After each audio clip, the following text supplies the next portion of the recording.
Hello one and all, and welcome to Behind the Glass. I'm your host, Sam, from the YouTube channel Seen Through Glass. And I'm Tony from Gravelwood Car Sales. Yes, you are. Each week we get together, we talk about cars, motorsport, F1, what else? Cars? We talk about cars. You can listen to us on Spotify, Apple Podcasts. You can watch us on youtube.com/Behind the Glass. Don't forget to subscribe and turn on notifications. And Tony, if people want to support this podcast, what should they do? Watch it. No. But also head to Patreon. You can support us on patreon.com/Behind the Glass. Thanks for tuning in. We hope you enjoyed the episode. I saw a few comments from people about last week's episode saying that we just came across as a little bit up ourselves when talking about YouTuber car collections. Really? Yeah, just a few people saying, look, I think you were overly harsh and you being a bit negative. And, that's not how we want to come across. Yes, it is. It's an opinion. That's how Tony wants to come across. But, I don't know, I sort of don't really know where I'm standing with this. Because I felt bad. I saw people send some messages saying, like, I think you were a bit disrespectful and you weren't really up to date with what the YouTubers had and you were sort of over opinionated, and I was like, well, that's kind of the point. But then also I'm like, I didn't want to offend anyone. Like, I also don't think we were particularly offensive. Like, I pretty much loved every single collection that we... Yeah, and I don't think I just didn't.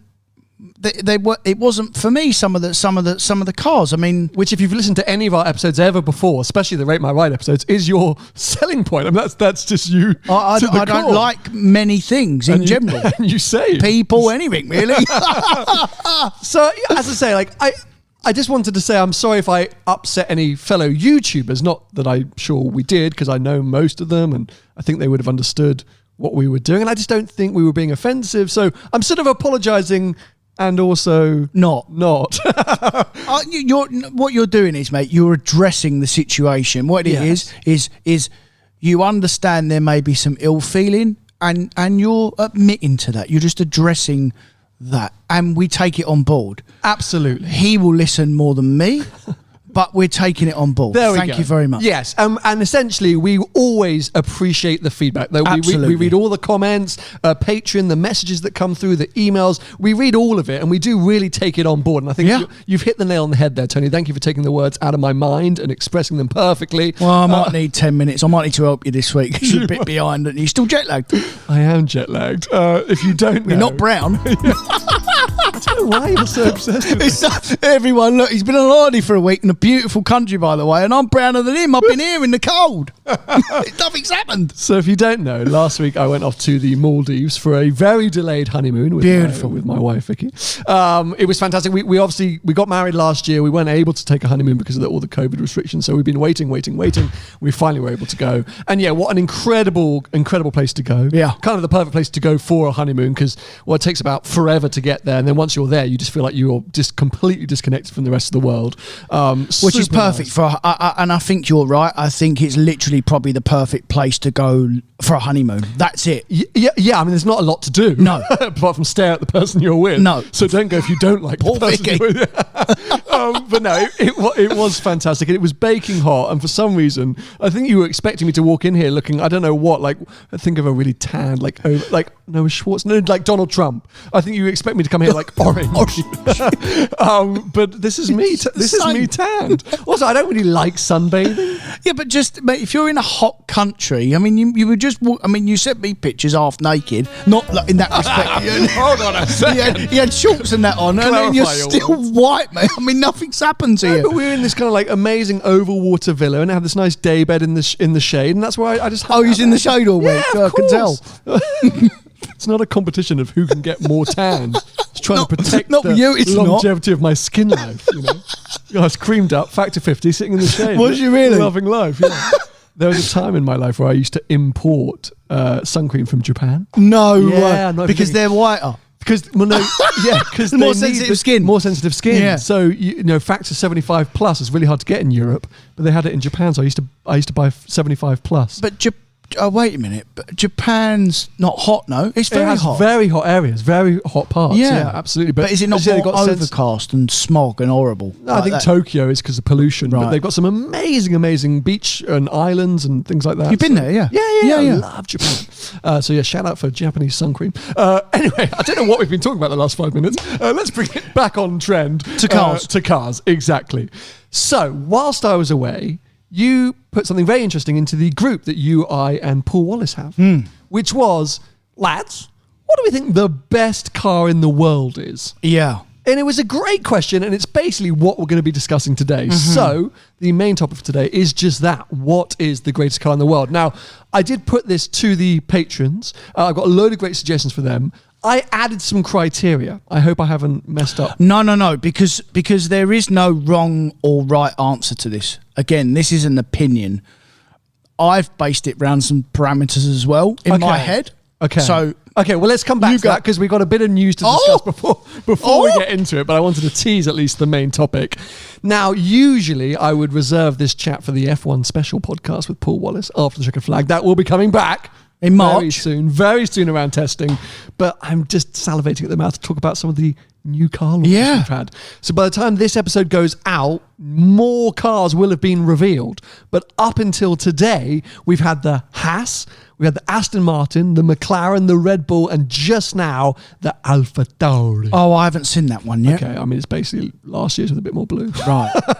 Do you think they look better, the cars?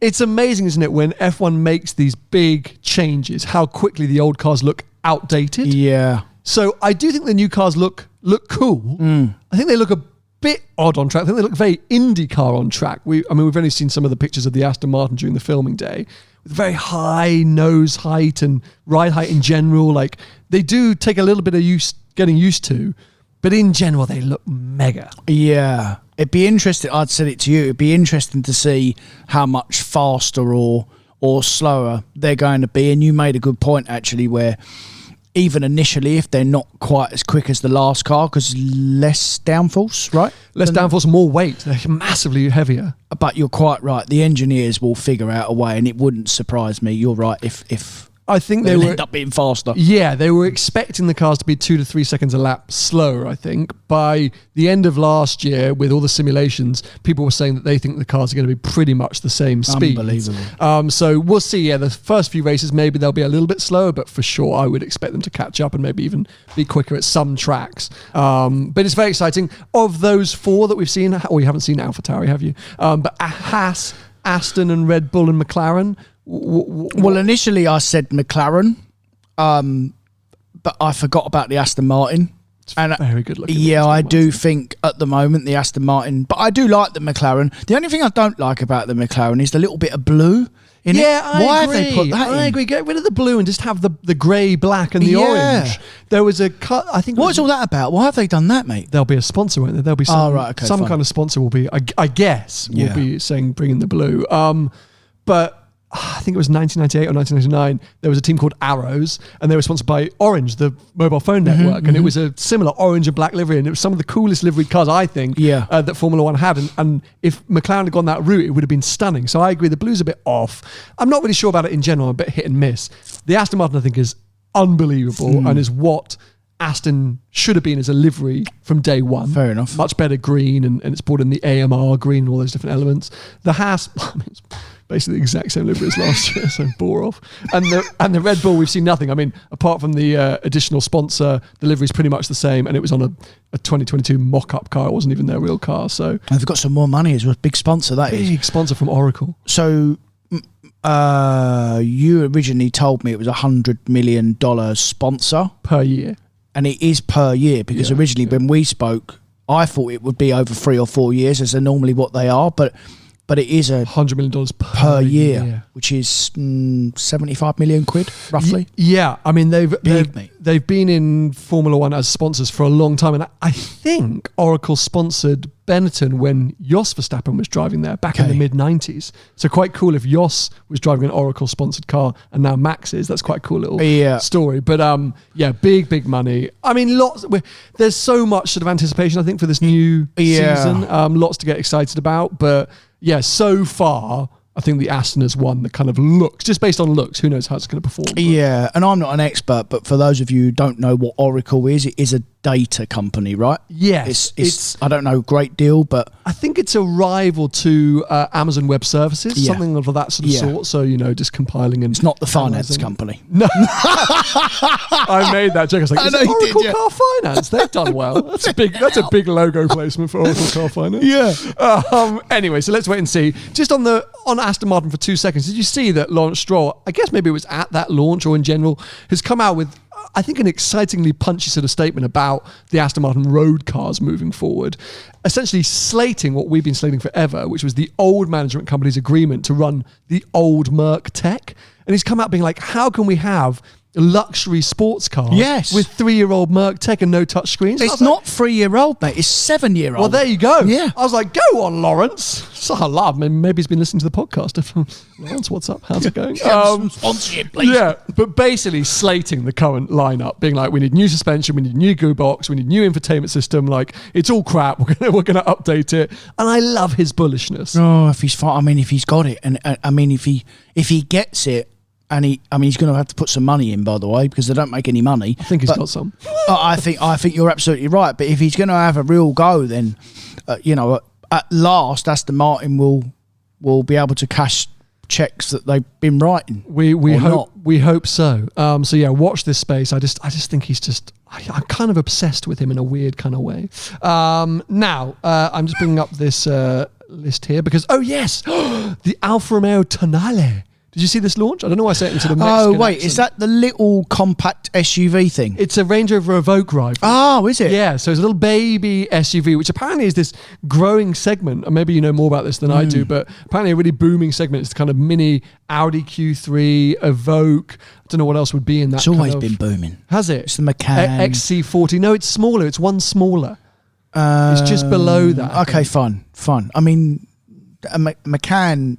in my book, is an Evoque rival. Oh, okay. Well, no, fair enough. I think in my head that this Tonale is quite small, I think. What's a Q3 size-wise? Yeah, so an Evoque would be Q5. So it's not an Evoque rival. Okay, so it's bang on Q3 size. It's almost exactly the same dimensions. Yeah, mind you, they're getting bigger now. So maybe an Evoque would slip down one, and maybe a Q5. Thinking about it, maybe there is a little bit more room in a Q5, and Evoque isn't. Maybe you got the Discovery Sport, which is a Q5 rival now. I don't know, mate. Too many cars. There's too many cars, mate. They all make so many different cars. It's unbelievable. It's I think it's a very good looking car. This Tonale. I don't know. I don't know how to say it. What about the tech inside? Well, so this is the thing, right? We don't know. The car, it's almost like Alfa have been a little bit late to the game with this. Like I like that they're like, woohoo. Because they're asleep. Yeah, a little bit. And they've tried to kind of, bring some modernism to this car by offering it with an NFT. That's the drive system, Nope. No? What is it then? It's like a crypto thing. What? Non-fungible token. NFTs. I'm not going to go into this right now because you're looking at me like if my grandfather was still alive, he'd be looking at me. Essentially, don't worry about it, but it's just like a crypto. It's kind of ridiculous. It's like a whole new fad. People are going to be going mental telling me that no, NFTs are all about. I understand, appreciate, and I'm kind of into crypto, and we've spoken about crypto a bit. We've had different partners and sponsors, and I appreciate crypto. NFTs I really struggle with as a concept. It's like, okay, I'm going to get this so wrong now. Think of the very first email that was sent, right? The first email ever that was sent.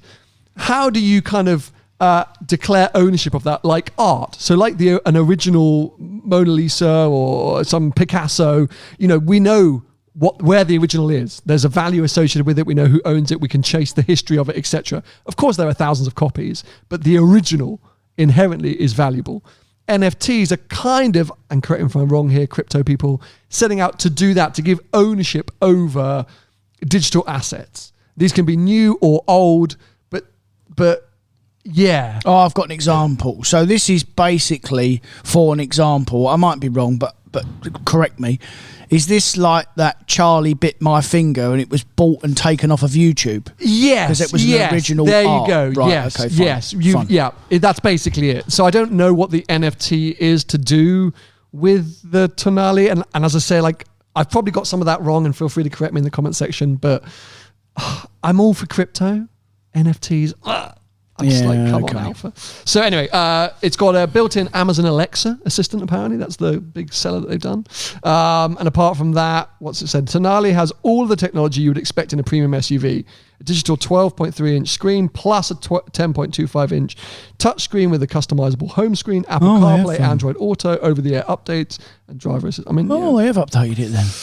We'll see. Very good looking. But, starting to see a couple of them MC20 that's what I wanted to ask you about next. Did you really? So did you see that the, I guess, UK embargo got lifted on that car, and suddenly a ton of reviews came out online about it? There's a couple of cars around now as well, oddly.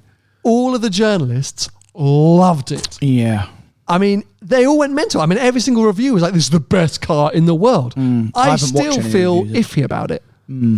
I'm not convinced it's the best looking thing ever, even though they all said that. So I really like the look of it. Even from the back? Yes. I actually probably prefer it from the back than the front.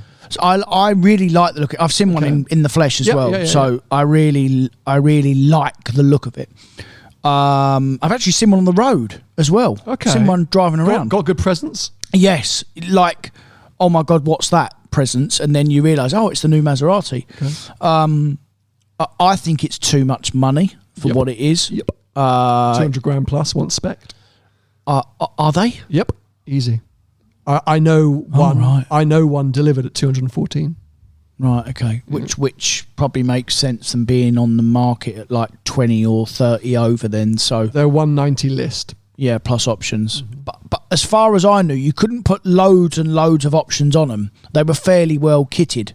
I think so, but I assume bits like carbon and stuff like that. Yeah, which is a complete waste of money on most cars' exterior carbon, you know. Ferrari are the best at that, by the way. But, yeah, I really like it. I'd love to have a go in one. Would I buy one? Not at that money, for sure. But, I mean, what is it? What rival is it? Is it I think it's... Well, okay, so I know someone who owns one. 911 rival? No. It's supposed to be a proper car. Like this, you've got to think of it as an F8 Tributo rival, as a is 570S still getting made? Yeah, Hurricane. No. Like this is a proper, it's fully fledged Artura. Thank you. Yeah, fully fledged, through and through supercar. Right. And every single journalist has said it's unbelievable.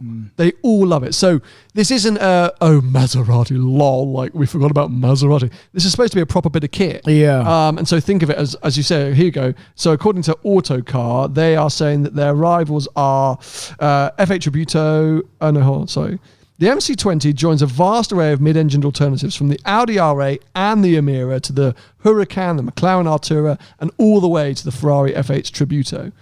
At 190 grand, it sort of travels quite a lot of ground.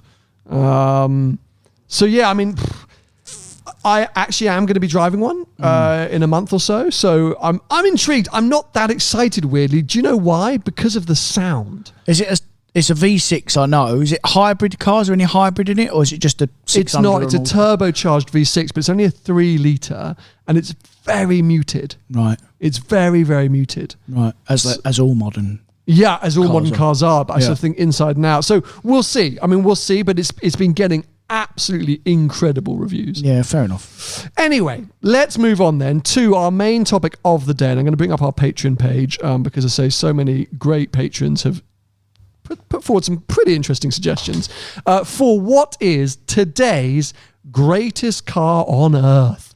The best. The best. Not the greatest, the best. And this is very opinionated. 100%. As in, and you can twist it however you like in terms of parameters and where you want to be. We're going to pick 2 or 3. Yeah, to discuss was what I was thinking. Okay. These aren't necessarily what I truly believe, because if you ask me, I'm going to say 360 Tonale. But fundamentally, it's the ones that I would suggest, because the criteria that I set out for the patrons are current car. This is a car that you can go and buy today new. Which is, I would have that parameter because that's what I look at. Yeah, because you could sit here forever going, oh, McLaren F1 or Bugatti Type 35. This is today's best car in the world. The additional criteria which I set was these points should be considered: exterior design, interior design, driving dynamics and performance, comfort, technology, reliability, ownership and running costs, usability, brand strength, and emotion. So the car that you consider should be scoring as highly in every single one of those sectors as possible. All right. So the 3 that I've got in mind absolutely tick all them boxes. So we're on the same page at least. Fine. Okay. So yeah. So look, we'll chat through what we're thinking, and then we're going to review some of these patron suggestions and see if we can all come to some kind of consensus on what we think might be the best car. Yeah. So go on, you kick things off because this was your topic that you put into the WhatsApp group. So give me suggestion number 1. 992 911 Turbo S. Okay, so we're starting with what I would say is a strong point in terms of value. In terms of everything, mate. In terms of a strong point as in that's a very expensive car. Yeah, like Bugatti Chiron is also fantastic, but it's a very expensive car. So that I would immediately mark it down for that. But I'm talking about me, as in. Sure. You're not. I've got a few quid, so I can have one.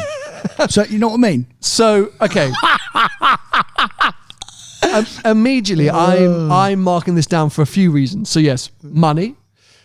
Practicality, yes, we know that the 992 or the 911 is incredibly practical. That's a 4-wheel drive car, 4 seats, boot space is great, fantastic. The best in its class. But it's still, those rear seats are fairly unusable. Not worth it. Not like fairly unusable. Yeah. And as I say, at a 200 grand car? No. What is it? 180. 170. 180 option.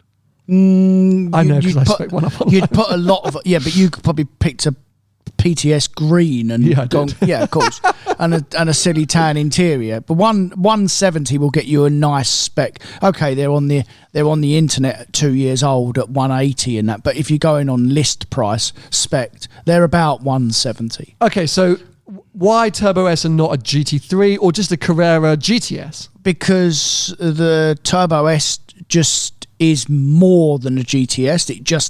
It's just more. And it does loads more than a GT car. A GT car is very good at doing what it does, and it is the best at doing what it does, but it doesn't do all round the stuff that a Turbo S does. You can drive a Turbo S in all weathers, all the time, at speed or comfortably. A GT3 or a GT3 RS especially, is awful on the road. It's terrible. Well, yes, it can be too stiff, it can be bumpy. It's terrible, mate. You've got to have it high up in the revs to get it singing and moving and all these different reasons. But I would argue that I would have a GT3 touring over a Turbo S most days of the week. And in the real world, the Turbo S is the fastest car that Porsche make in the real world. Yeah, as you say, on the road, point A to point B, and the Turbo S has always stood for that. But my argument would be, why not just get a GTS? Especially now they've got that lightweight package version. You could have it. You're saving 50 grand. Because I'd rather a Turbo S. But you're going to save 50 grand. Don't care. No, but we're talking about best cars in the world, and value, inherent value, has got to be part of that. I would argue that the Turbo S is a little overpriced.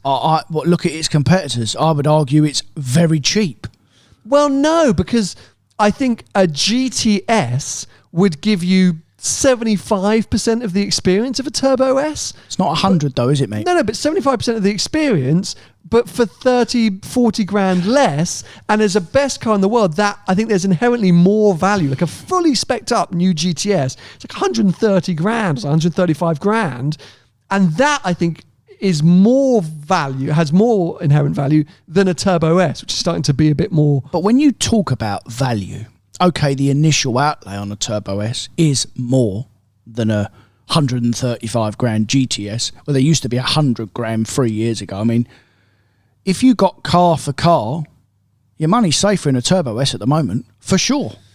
Yeah, so GTSs have always held fairly well, though. They have held fairly well, but never normally as good as a Turbo S, especially now. So actually, your original outlay is more on a Turbo S, but actually, as we speak today, the value on the Turbo S would be your money would be safer. So actually, if you took it for value for money, you'd lose less money in a Turbo S than you would a GTS. So I don't really know what you're saying about yourself. No. This is a discussion. This is a discussion, Tony. And I agree with you. I think the Turbo S is arguably the best sports car in the world at ticking every single box. But I'm just trying to play devil's advocate. It's a super sports car, I think, that car. Super sports car. It's a sports car that goes like a supercar. So in that respect, it is absolute value for money. When you look at its competitors, the Bentley, £250,000 spec. The Roma, similar, 230, 240 spec. The DBS. Yeah, I would argue. Similar. Yeah. It's incredible value for money when you look at it like that. So, okay. All right. Okay, we'll give you that one. Thank you. So, moving on, I would like to suggest Mercedes S-Class. Mercedes S-Class. You've done this on purpose. No, I know. To wind me up. No, because I know you're going to start going, oh, no one buys them anymore and everyone's buying SUVs. And I'm like, but hold on a second, because S-Class has always represented a huge leap and bound into the future in terms of technology. They did. Nice use of the past tense there, Tony. Always represented that their extreme comfort, extreme usability. Okay, they are expensive, I agree now, for a brand new one, but they get a good range of engines. You can have your hybrids, you can have your other things, I don't really know. But I just think the S-Class is just still a stalwart of the world. Okay, fair enough. But you have picked a car completely out of your parameters for a start. I can see one... Because I don't even know what engines it's got. No. That as well. I mean, I'm not going to go in on you about that because I don't know either. No. But what I'm saying is that you lose an absolute bomb on one. I mean, that is not good value for money, that car. They're 120 odd grand and it'd be worth 50 after a year.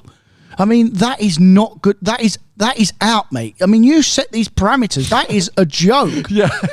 I mean, I don't know what. Do you know why I chose that car? What? Because basically, I knew you were going to come here basically with 200 grand sports and supercars. My next two aren't. Okay, well, I still. Actually, one of them is. Yeah. I just saw you come. Huracan Performante. And I purposely wanted to choose cars that actually are kind of more cars of the people. Fair. And my other two suggestions, I think, will be those. I don't know how many people can lose 70 grand on a car in the first year. And I just very was wealthy my people. friends and I thought, oh, S-Class, because I saw one the other day. And now you've said that, I'm like, yeah, it was a crap choice. Okay, so let's take one from the patrons before we come back to you. Keith Davidson, Porsche Cayman, hands down. Exterior design is great. Interior design is a bit dated now, but much cheaper acquisition cost than a 911. Contradicted himself already. Driving dynamics are better than a 911. Ooh, interesting. Contradicted himself. And with the front trunk, it is quite usable. Also very reliable. I find it hard to choose a GT car like a Bentley Continental GT or a Rolls Royce because the driving excitement is just not there. If you want a comfortable cruiser, I get it, but not exciting at all. I would also put the Mercedes E-Class AMG in the running. Very usable and exciting to drive. Not that exciting to look at, but it holds its own. So let's take Keith's original suggestion there, Porsche Cayman. I'm sort of with you. I think the Cayman has, ever since it kind of came into existence, represented, as we know, because most of our audience owns some variation of Cayman, a great sort of entry-level sports car, which gives you the emotion of the Porsche brand, gives you fantastic handling, will beat most of its competitors on the road. Best in class. Best in class for sure.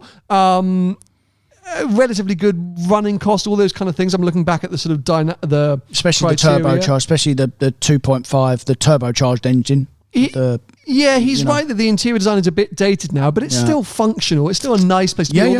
All the parts. I think the Cayman's a fairly good shout. Apart from practicality, because it's only got 2 seats, so it can't. It's practical for a sports car, and it is definitely the best in class. But the best car in the world needs to be practical for everyone. Basically needs to tick every single box. Every single box. So, listen, it is a good shout, because I love the Cayman, by the way, especially the GT4 and the incoming GT4 RS. But it's not that practical. It's practical for what it is, but it's not that practical for me to tick the best in the world. Sure. Okay, so go on. What's your next suggestion then, Tony?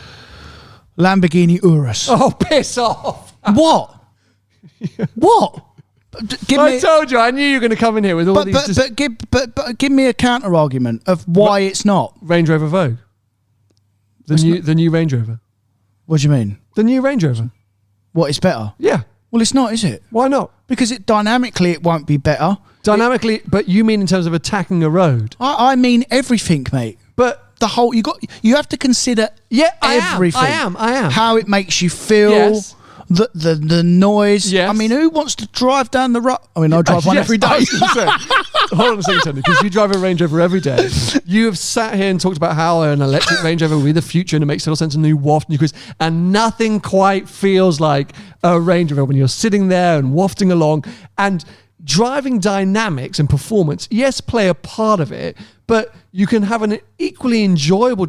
Rolls-Royce isn't about attacking an apex, but the experience of driving a Rolls-Royce can be as rewarding as attacking an apex, because you're not seeking it. Because, mate, you don't get into a Rolls-Royce or a Range Rover to set Nürburgring lap times. No. You just want to waft along and cruise. And so the comfort, the stability, the lack of sound, the magic carpet ride nature is as rewarding to you as a driver as if when you get into a Urus you want it to be fast and shouty and loud. But the Urus does that as well. No, but what I didn't like about I personally disagree. I thought the Urus was too highly strung. No, I don't think so. I didn't think it could relax. No, if you put it in the comfort mode, mate, and calm everything down, it will do everything that and with a little bit more personality. The Range Rover is... I do get what you mean because I drive one every day. But if you're just going to waft, there is nothing better than a Rolls or a Range Rover, for sure. If you're just going to waft around, which is why I said a 500-mile electric Range Rover. I also said that to wind the audience up because I know... Because you just like winding up the audience. Provoke people, yeah. I'm an electric car nut now, apparently, which I'm not. But as an all-round, the Urus does everything, mate. There isn't anything that Urus doesn't do. And when you're talking about value as well, by the way, because we are talking about value, they're still more than list. I mean, them Range Rovers, when they come out, they're going to be 120 with some options, I would think. In a year's time, they'll be 80. Fair. The thing about the Urus, though, which I think it doesn't do, it's going to be so offensive, is class. Because if you turn up anywhere in a Urus, immediately you're like, oh, yeah, look at this douchebag in his Lamborghini. But it ain't got to be like that. No, mate, it does. Even if it's black with silver wheels and the most pleasant spec possible, it's a Lamborghini. That's what's good about the Urus, is it's styled and it has that... It can't escape being a Lamborghini, but that's why, for me, I don't like it. It's too Lambo. But I don't... me personally, I had to have an SUV in my list because SUVs dominate the UK production now. Everyone buys SUVs.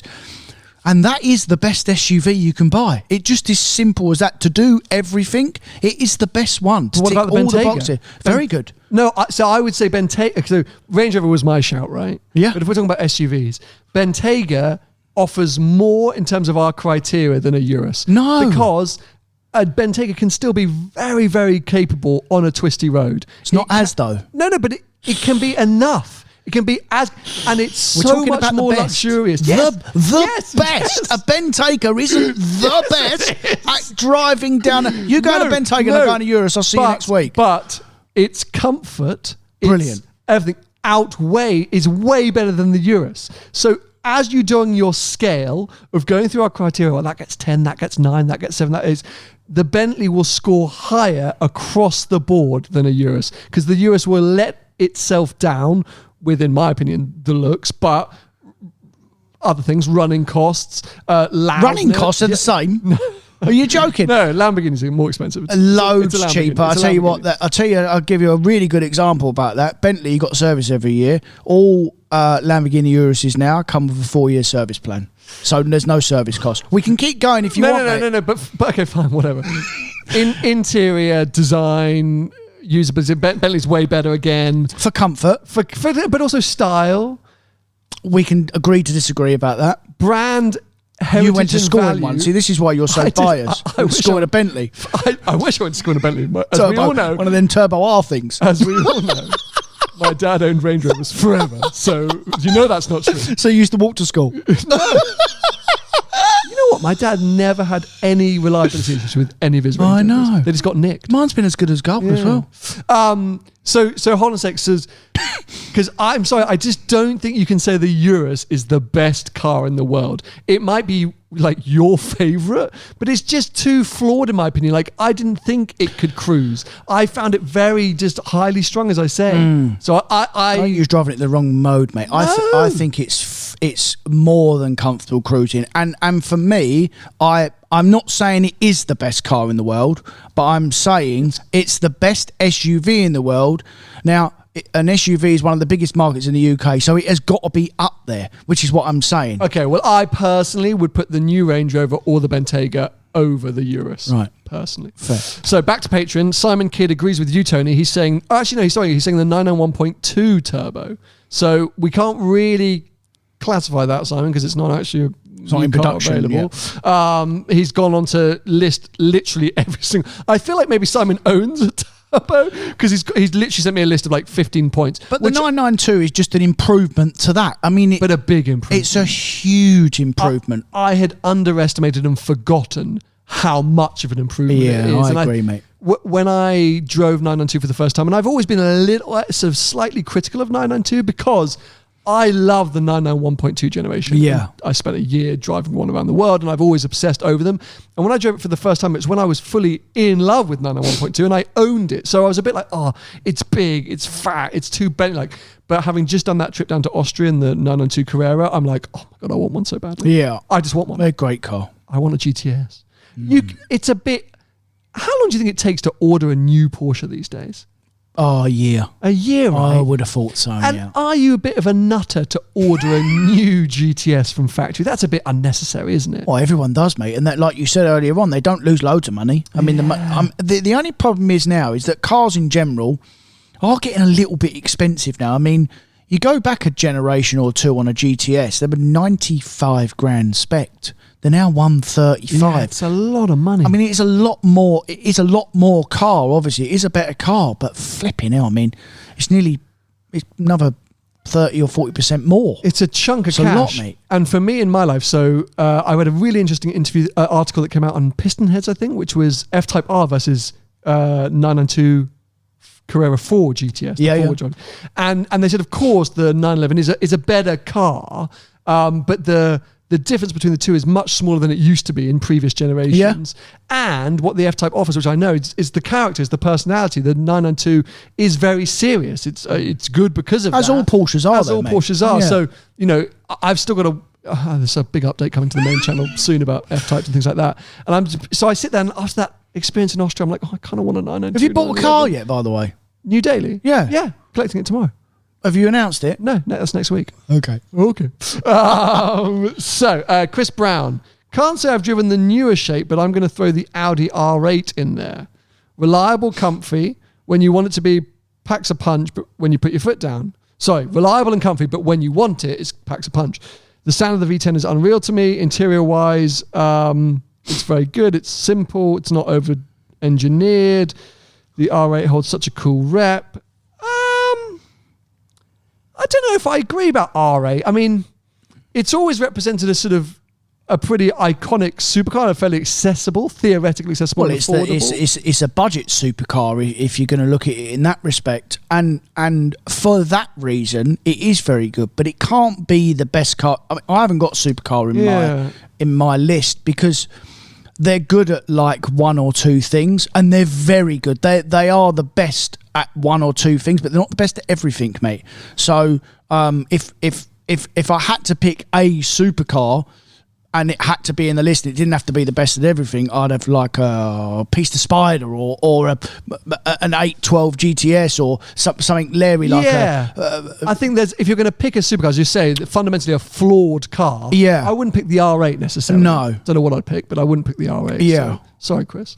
And then we've got a couple of shout-outs for Range Rovers, because clearly people agree with me. Laurie Mackerel, I said Range Rover Sport, end of conversation. And Carl Jones said Range Rover is all day as a package. What beats it? Well, but that is absolutely true, because every time I drive a Range Rover, even if I've not been in one for a while, and I am driving one at the moment, you get in them and you drive them. Sport probably more than a Vogue as well. And you drive it down the road and you think, This is all the car you'd ever want and need.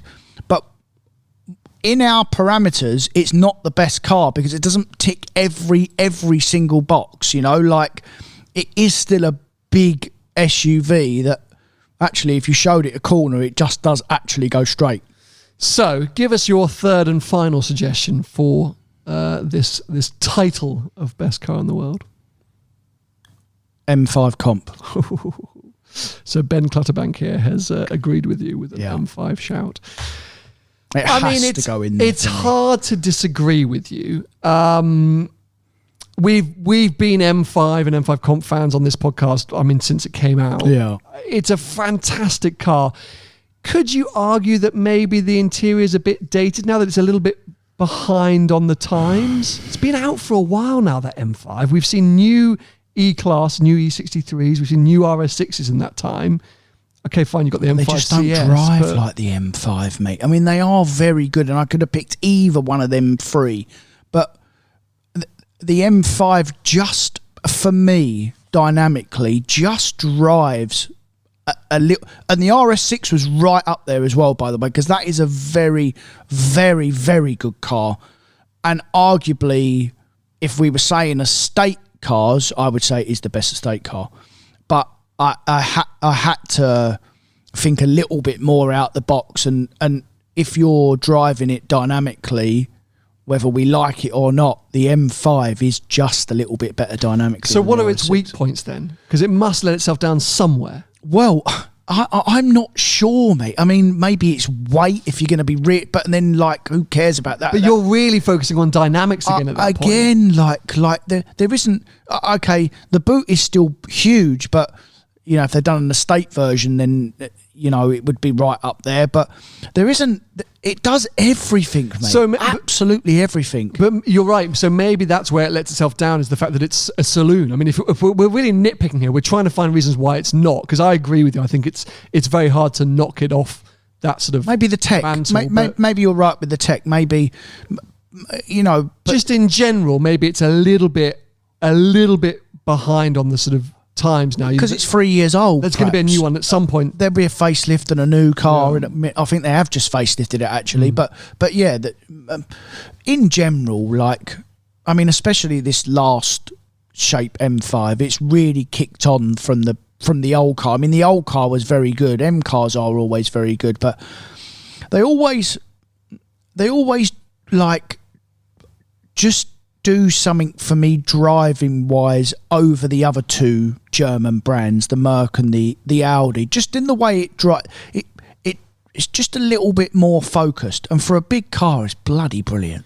I think so. The first time I ever drove an M5 Comp actually was in Bulgaria, and I remember picking it up with not a huge amount of expectations, and literally in the 50 meters from when I drove out of the dealership to the set of traffic lights, I was like, oh, this is nice. And you know, and that's, for me, is really the biggest criteria of any car, is how do they make you feel doing the most mundane tasks? Yeah. When you're doing nothing, when you're crawling in traffic or 20 miles, if the car can feel special or nice or rewarding at that point, everything else is a bonus almost.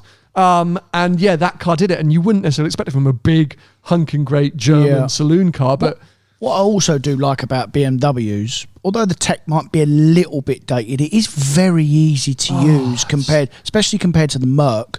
And although I think the nicest place to sit is actually the Audi, it is definitely the nicest place to sit, I still think the usability tech-wise in the BMW is definitely the easiest to use. Hands down. For sure. Easiest to use, best looking, just you don't have to think, it's just there. Yeah. Like, for me, I'm obsessed with the BMW tech. Okay, so look, I'm definitely going to give you that. I think maybe, I feel like I've got something that could rival it, but let's look back at Patreon again quickly. Daniel Clifford makes a good point. The Golf. Yeah. The Golf. I mean, has it strayed away slightly in its latest generations from being the ultimate people's car? Has it become a bit too expensive? Has it, the infotainment, I had endless complaints about the infotainment system. Yeah, it's a problem, and some sort of slightly tacky feeling parts interior wise and things like that. So maybe they've lost it slightly, but you can't really discount the Golf. It is still fundamentally... It's still the people's car, mate. It's at least in Europe. Yeah. So yeah, it's a great shout, Daniel. Nathan, pretty hard to argue against the Bentley Continental, sure, I'm with you, or the Wraith Black Badge. Sport Luxury GT is the best of all worlds. Not the best at anything, but great at everything. Very good point. Bentley is definitely one. It's the thing I'd have with the Bentley is that dynamically, I just think the Roma and the Porsche will just drive a little bit better than the Bentley. Not in a straight line down the road, but dynamically. Yeah, you're right. It will let itself down with the weight, after 4 corners in the Bentley, the brakes start to scream. Yeah. But the Continental was going to be on my list, but I started to sort of think that actually maybe I would discount it for, I don't really know, but you're right. The dynamic. It's definitely up there for sure. It's definitely 100%. It's a fantastic car. It really is. If you had to live with one car for the rest of your life, that would be looking after you fairly well.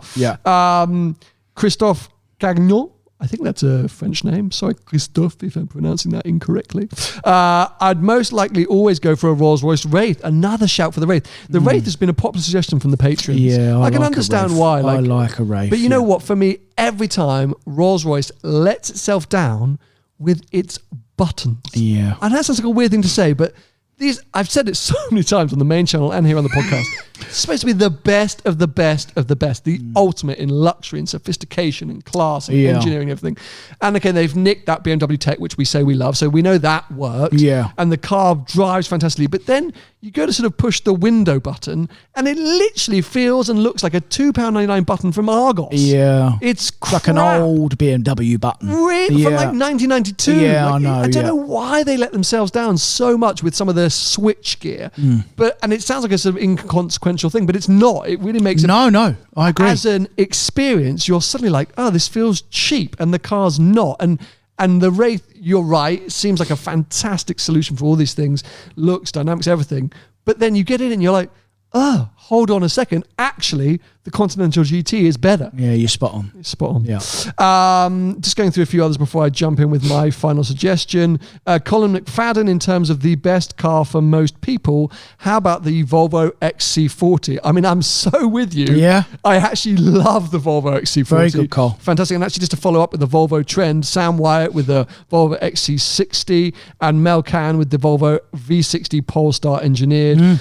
I think Volvo's let themselves down these days with the tech, with the infotainment. It does lag behind. It's a bit slow. The speakers, the sound systems aren't that great. No. They are cars for people and they are fantastic, but we're talking about really being I don't think they could rise to that mantle. No, I agree. They're just a good, solid car for a family, but that's what they're good at. They're not good at like absolutely everything. We're talking about good at the pinnacle, being the best at everything. So there's actually not that many cars, mate. When you really dwindle it down, there's really not that many. I spent a lot of my holiday thinking about this. Did you really? Which Vicky wasn't that pleased about. When I was sitting there going, I bet she was more than pleased. Just get some time away from me. Gosh, leave me alone. Stuck on a desert island together. I think I've nailed it. Go on, man. I think I've nailed the brief. Porsche Macan. Yeah. I would like to narrow it. I mean, I want to narrow it down to GTS form. There's no longer the turbo, right? We just get the GTS. Yeah. Because, okay, so with my own criteria, exterior design, is it the most exciting ever? No, but it does look great. The newest shape especially. It's that kind of design where people go, oh, nice, and it's a Porsche, but it's not ostentatious. It's not a Urus, where you don't stand out like the bunch. You can be discreet when you want to be, but also if you park it up on your driveway, the neighbour's going to be like, oh, look at you with a Porsche. So exterior design kick. Interior design with the update now with the touchscreen button layout from the Panamera and the Taycan and stuff like that. Very good looking, I think. All the kind of Porsche styling. Everything feels great, looks fantastic.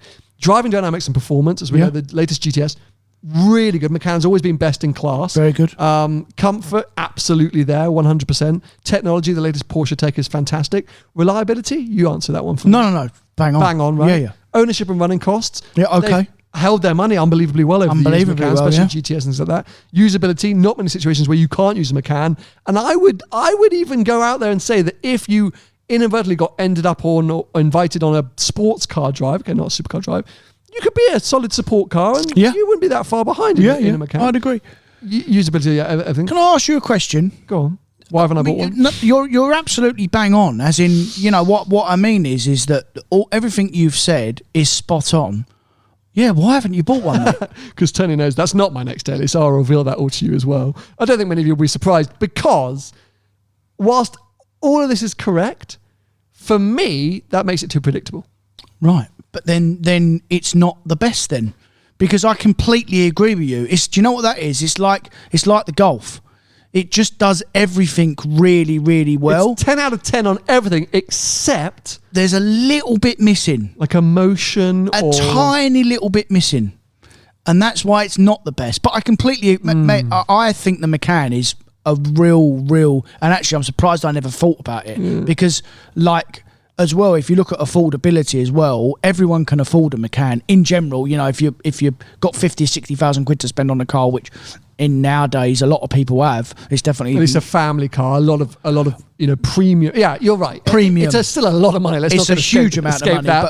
But you're right, in the world of finance and car and family cars. It's a reachable car for people. People still aspire to a Macan at some point, or they just have one anyway, because it just ticks so many boxes. But yeah, you're right. If you look at the other 4 or 5 cars that we've listed, they've all just got that little bit more about them. But is that because you and I are overexposed to the world of cars, and we now look for you know, an nth degree, that sort of final little something to make us excited? The Macan is too generic for us because we're overexposed to them. We see them everywhere. We've experienced them in every single shape and form. So for us, it's like, oh, it's just a Macan. Yeah. Where actually, if we were normal people and we were currently in XC40 Volvos and thinking about, oh, let's, you know, step up a mark. Yeah. Is the Macan not actually, you know, as... The reason that we are faulting it is because for you and I, it's not special enough. Well, because we've said it before, mate. We're overexposed to all this stuff. We're spoiled, you know. So when we drive a car, we're really pinicky on, because it's our job to do that, you know. In different scales of the spectrum, you know, you drive cars for media reasons, and I drive cars because it's my job. So. But we're in and out of lots of different cars, and they all behave differently. And then I can give you a really good example. I had a guy buy a Velar off me the other day, 2 or 3 year old Velar. He thinks it's the best car in the world because he just come out of a £6,000 Qashqai. So that's a huge jump for him, you know. And like we said, there was no real wrong or right answers. We are looking at it from a professional point of view. Given our experience and what we've been in, and we really tried to home in, and actually the parameters that you set in the first place were pretty spot on. I mean, we're fairly telepathic these days, you know, because we haven't even spoke about this. No. But I texted you last night saying, by the way, tomorrow, best car in the world. And I said I've already got 3 because I've been thinking about it all week. But we honestly never spoke about this. But if you go back and look at the parameters that you set, and then the 5 or 6 cars that we both picked, they all fit that criteria. Absolutely. And as Tony said, he hit the nail on the head. You know, for every single person, the best car in the world is going to be different. You know, it's a very subjective thing. No, and what you aspire to as well. Subjective? Why have I? I don't know, mate. I mean, it's the jet lag kicking in. Yeah. Sorry. Yeah, so why am I asking you? No, but what we would therefore love to know is what you think. I say the patrons have been fantastic with a whole load of their suggestions, all trying to argue the case for each of their cars. And really, a few of them have sort of agreed with each other, but fundamentally, every single suggestion over on the Patreon page has been a bit different. So let us know in the comments below. What do you think is the best car in the world currently for sale? Yeah. Don't come at us with McLaren F1s, Koenigsegg. And preferably through what you've experienced and driven as well. Don't be a 15-year-old kid and say a Zonda. No, I disagree. No. What I mean is you can have an opinion, but what I mean is if you're ever going to have an opinion, back it up. At least give a reason. Argue your case. Because, hey, if you're 15 years old, you could 100% know what the best car in the world is.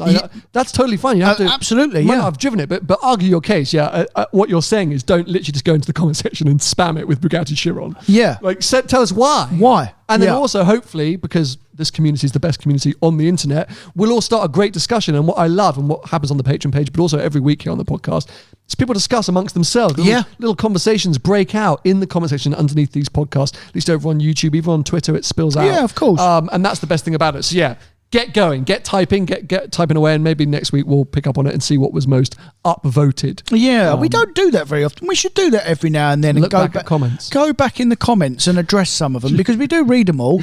You want to, as I said, the ones from last week, like, you guys are dicks. Adam, we know that. Tell us something Adam new. LZ has loads of different cars to the ones you mentioned. I didn't even know who he was. Oh, God, don't start again. I thought I just salvaged our issues anyway. Well, look, I hope you've enjoyed today's episode. I think I got through it. I mean, it has been obvious that I'm jet lagged as hell. Yeah. But we got through it. So if you have enjoyed it, make sure to give it a thumbs up if you're watching it here on YouTube. Subscribe, turn on notifications so you don't miss future episodes. If you want to follow Tony, he's at Tony Gravelwood Car Sales on most social media platforms. I'm at Seen Through Glass on most social media platforms. And of course, if you want to support this podcast and also speak to us, interact with us, suggest topics, etc., head over to patreon.com/behind the glass. And you'll see our bloopers. See our bloopers as well. Yeah, I weren't many bloopers from this week. Just me which asleep. is amazing, really. Just me asleep waiting for the espresso to kick in. Anyway, we'll catch up with you next week. Bye-bye. See y'all.